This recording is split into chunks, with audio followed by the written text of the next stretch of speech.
He said to them, "This kind can only come out through prayer." And from the first reading, all wisdom comes from the Lord. The sands of the seashore, the drops of rain, days of eternity, who can number these? Because all wisdom comes from the Lord.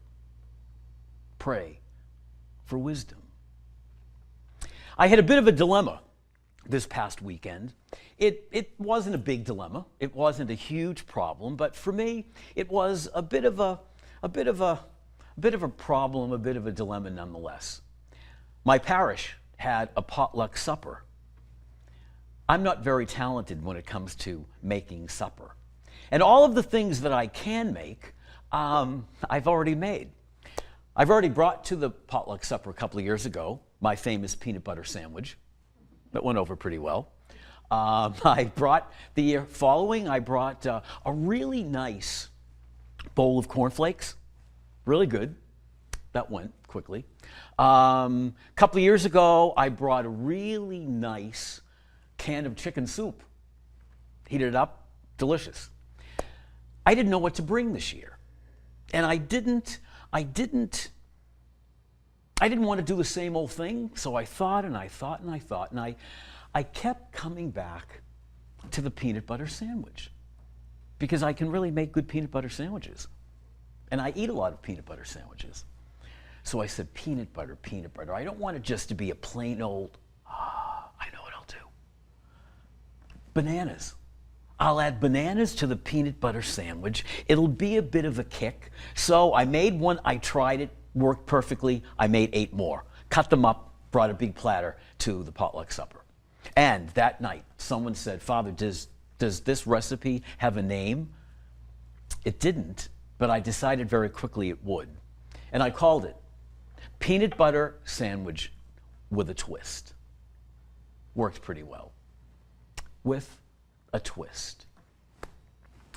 The readings this day offer us a spiritual suggestion, a spiritual twist, ingredient, if you will.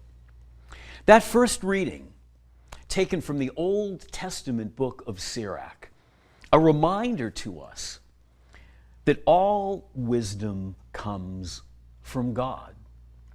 That if we try our best each and every day to follow His law, the law of love, as seen in the law, the 10 Commandments, and the prophets, if we follow that command to love God and neighbor, we will be wise. That there will not be one decision, there will be not one choice that we will have to make that in the end probably will be correct because we allow ourselves to be guided by His Spirit, a spirit of love. The gospel. Jesus has been busy. He comes down from the mountain with Peter, James, and John. He's always going somewhere or coming back from somewhere with Peter, James, and John.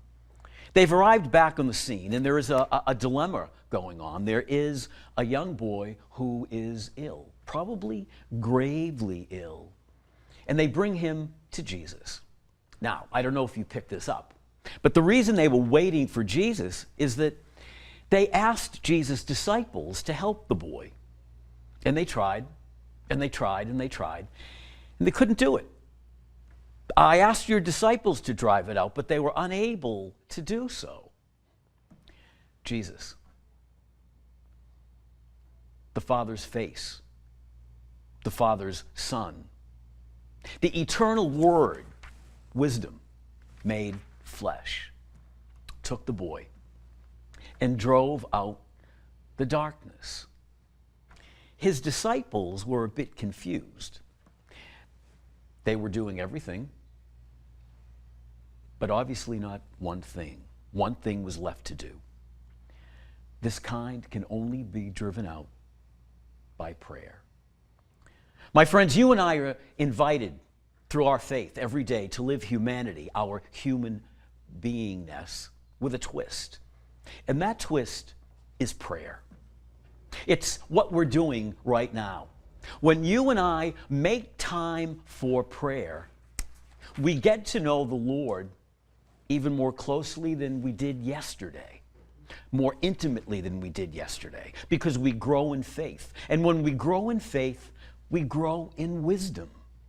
That's what Jesus means when he invites us to allow him to be primary in our lives. When we think of him first, when we allow his word to permeate our hearts, our minds, our very beings, we find ourselves being able to make choices. 2 words: wisdom and prayer. Working together, they bring us ever closer to him.